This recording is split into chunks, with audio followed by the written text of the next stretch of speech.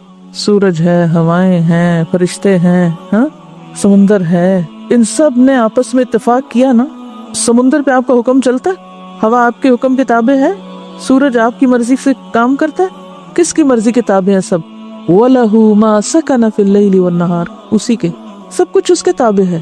اور وہ جب سورج کو حکم دیتا ہے تو پھر ہوا آگے آتی ہے اور پھر پانی اٹھتا ہے اور پھر سخت کھاری نمکین پانی ایواپوریٹ ہو کے صرف میٹھا حصہ اڑتا ہے اس کا، اور پھر وہ بادل لے کے چلتے ہیں اور فرشتے مقرر ہیں جو مسلسل مینجمنٹ کے کام کر رہے ہیں، کہاں برسانا ہے، کہاں پانی لے جانا ہے، پھر وہاں جا کے برستا ہے اور نفع پہنچتا ہے، انسانوں کو فائدہ ہوتا ہے. ایک فائدے کے پیچھے جو انسانوں کو پہنچتا ہے کس کا ہاتھ ہے؟ اللہ کا ہاتھ ہے، سب اللہ کے اذن سے. اسی طرح زمین ہل جاتی ہے، زلزلے آتے ہیں، یہی ہوا اور بارش جو ہے وہ طوفان برپا کر دیتی ہے، نقصان ہو جاتے ہیں، فصلیں برباد ہو جاتی ہیں. بارش جو ہے وہ بارش بننے کے بجائے برف بن کے اترتی ہے، اولے پڑتے ہیں، فصل برباد ہوتے ہیں. پھر کس کا اذن ہوتا ہے؟ تو پھر نفع اور نقصان ہے کس کی طرف سے؟ اللہ کی طرف سے.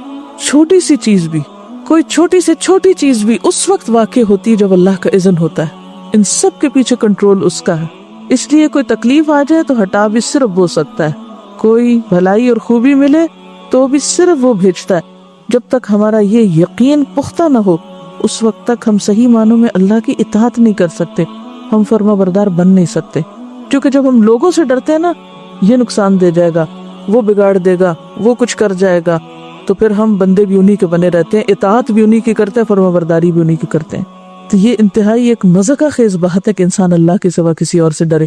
یہ حماقت، سمجھداری نہیں. سارے اسباب تو کنٹرول وہ کر رہا ہے، فاطر السماوات والارض کنٹرول کر رہا ہے سب کچھ. تو کوئی انسان کیا کر سکتا ہے؟ کسی کا کچھ نہیں کر سکتا. کوئی کسی کا رزق چھین سکتا ہے؟ کسی کو روزی سے محروم کر سکتا ہے؟ کتنی مثالیں ایسی ملتی ہیں کہ جب انسانوں نے انسانوں کو روزی سے محروم کیا، اللہ نے ان کے لیے اس سے بڑے دروازے کھولے. ایسے واقعات آپ نے بھی سنے پڑے ہوں گے. وقتی طور پہ ضرور دھچکا لگا، لیکن پہلے سے زیادہ بہتر رستہ اللہ نے کھول دیا. تو آپ سمجھتے ہیں یہ اتفاق ہو گیا، یہ تو بائی چانس ہو گیا، ہاں؟ لیکن بنیادی طور پر اس کے پیچھے اللہ ہی کا فیصلہ اور اللہ ہی کا ہاتھ ہوتا ہے. تو وَإِن يَمْسَسْكَ اللَّهُ بِضُرٍّ فَلَا كَاشِفَ لَهُ إِلَّا هُوَ وَإِن يَمْسَسْكَ بِخَيْرٍ فَهُوَ عَلَى كُلِّ شَيْءٍ قَدِيرٌ. اگر خیر پہنچتی ہے تو بھی اسی کی طرف سے آتی ہے اور وہ ہر چیز پہ قادر ہے. یاد رکھیے جتنا زیادہ آپ کا اس بات پر ایمان پختہ ہوگا، سچا ایمان، اتنا ہی زیادہ آپ کے لیے یہ زندگی بھی آسان ہو جائے گی اور آخرت بھی، اور اسی بقدر آپ کی اطاعت ہوگی. یعنی میری زندگی میں کتنے % اطاعت ہے؟ اگر آپ اطاعت کے 100 نمبر لگا لیں اور اپنے آپ کو پرکھیں کہ کتنے %، 10% اللہ کی بات مانتی ہوں، 20%، 30، 50. اگر 10 باتیں بھی لکھ کے اپنا جائزہ لے لیں، یہ کرتی ہوں، یہ کرتی ہوں، یہ کرتی ہوں، یہ کرتی ہوں. ویسے کچھ زبان کی باتیں، مثلا سچ بولنا، شکر گزار ہونا وغیرہ وغیرہ، اور پھر کچھ غلط باتیں لکھ لیں کہ جھوٹ بولنا، غیبت، چغلی وغیرہ. پھر اسی طرح عبادات کا کچھ لکھ لیں، کچھ حقوق العباد کا لکھ لیں. موٹی موٹی 5-10 باتیں لکھ کے اپنا ٹیسٹ انالیسس خود کر لیں. آپ خود ہی اس میں سے نکال لیں گے پرسنٹیج کہ میں اتنے %، 1%، 10%، کتنے % میں اللہ کی اطاعت کرتی ہوں. تو آپ یقین مانیے جتنے % آپ کا ایمان اس بات پر پختہ ہوگا کہ نفع اور نقصان اللہ کی طرف سے ہے، کوئی کچھ نہیں بگاڑ سکتا، جتنا زیادہ آپ کی محبت اور خوف اللہ سے زیادہ ہوگی اتنے ہی لیول کی اطاعت زیادہ ہوگی، اور جتنا وہاں سے لیول ڈراپ ہوگا اتنا ہی ساتھ اطاعت کا لیول ڈراپ ہو جائے گا. یہ چیز لازم و ملزوم ہے. جب تک آپ اس نقطے کو نہیں سمجھیں گے اس وقت تک صحیح رستے پر نہ صحیح طور پہ چل سکتے ہیں، اہدنا الصراط المستقیم، نہ جم سکتے ہیں. عام طور پہ ہم خوف کھاتے رہتے ہیں، ابھی تو میں یہاں ٹھیک ہوں، پتہ نہیں یہاں سے نکلوں گی پھر کدھر پھسلوں گی، پھر پتہ نہیں کیا ہوگا. یہ سب اس لیے ہے کہ ہم لوگوں کے سہارے جی رہے ہیں. جس کا سہارا اللہ پہ ہو نا، وہ نہیں ایسی باتیں کرتا. جس رب کے لیے وہ یہاں اطاعت کر رہا ہے اسی رب کے لیے وہ کہیں اور بھی کر سکتا ہے. وہ کسی جنگل بیابان میں تنہا، وہ وہاں بھی اطاعت کر سکتا ہے. ابھی تو میرا حال بڑا اچھا ہے، پھر پتہ نہیں میرا کیا ہوگا، کدھر کو پھسلوں گی، پھر پتہ نہیں کیا کروں گی. یہ وسوسے بہت شیطان ڈالتا ہے، اور دیکھا بھی ہے لوگوں کو ایسا ہوتا بھی ہے. تو آپ کو پتہ ہے کہ آپ صلی اللہ علیہ وسلم کون سی دعا بہت مانگا کرتے تھے؟